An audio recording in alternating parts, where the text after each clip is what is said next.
Assalamualaikum warahmatullahi wabarakatuh. Hai, selamat pagi teman-teman. Kembali dengan saya lagi, Muhammad Elroy RC. Kali ini saya akan menjelaskan tentang apa itu perbedaan government dan governance. Pemerintah atau government lebih berkaitan dengan lembaga yang mengemban fungsi pemerintah dan mengemban fungsi mengelola administrasi pemerintahan. Di tingkat desa, konsep pemerintah merujuk pada kepala desa beserta perangkat desa. Kalau tetap pemerintah atau governance lebih menggambarkan pada pola hubungan yang sebaik-baiknya antar elemen yang ada. Di tingkat desa, konsep tetap pemerintahan merujuk pada pola hubungan antara pemerintah, desa, kelembagaan politik, kelembagaan ekonomi, dan kelembagaan sosial, dalam upaya menciptakan kesepakatan bersama menyangkut pengaturan proses pemerintahan. Dengan demikian, cakupan tata pemerintahan lebih luas dibandingkan dengan pemerintah, karena unsur yang terlibat dalam tata pemerintahan mencakup semua kelembagaan yang ada di desa, termasuk di dalamnya ada unsur pemerintah.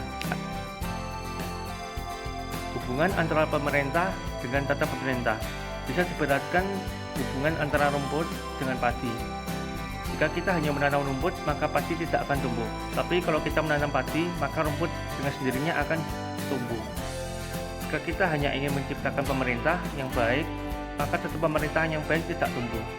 Jika kita menciptakan tata pemerintah yang baik, maka pemerintahan yang baik juga akan tercipta. Prinsip tata pemerintahan yang baik adalah 1. Partisipasi.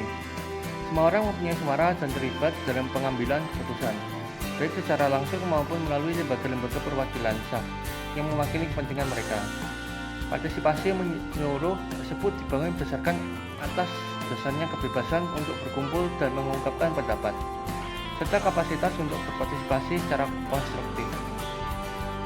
2. Supremasi hukum. Kerangka hukum harus adil dan diberlakukan tanpa pandang bulu, terutama hukum-hukum yang menyangkut hak asasi manusia. 3.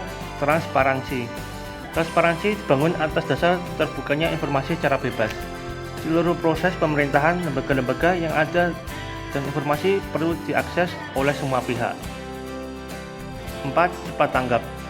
Lembaga-lembaga dan seluruh proses pemerintahan harus berusaha melayani semua pihak. 5. Membangun konsensus.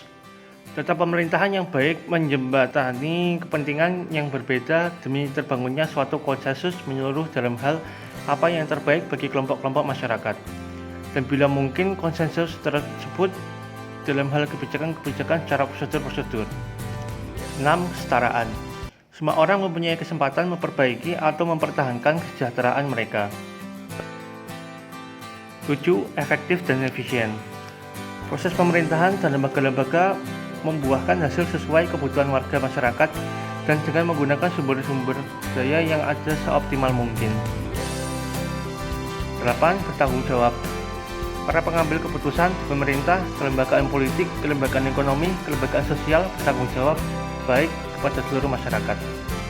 Pertanggungjawabannya dalam bentuk pertanggungjawaban politik, pertanggungjawaban hukum, pertanggungjawaban profesional, pertanggungjawaban keuangan, dan pertanggungjawaban moral. 9. Visi strategis. Para pemimpin dan masyarakat memiliki perspektif yang luas dan jauh ke depan atas tata pemerintahan yang baik dan pembangunan manusia, serta kepekaan akan apa saja yang dibutuhkan untuk mewujudkan perkembangan tersebut.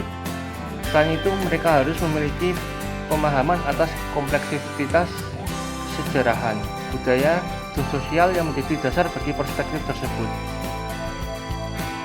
Ciri dari tata pemerintahan yang baik adalah 1. Mengikut sertakan semua.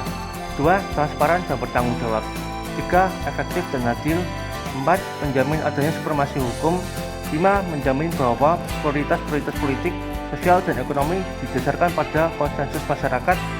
6. Memperhatikan kepentingan masyarakat yang paling miskin dan lemah dalam proses pengambilan keputusan, mencakup alokasi sumber daya pembangunan.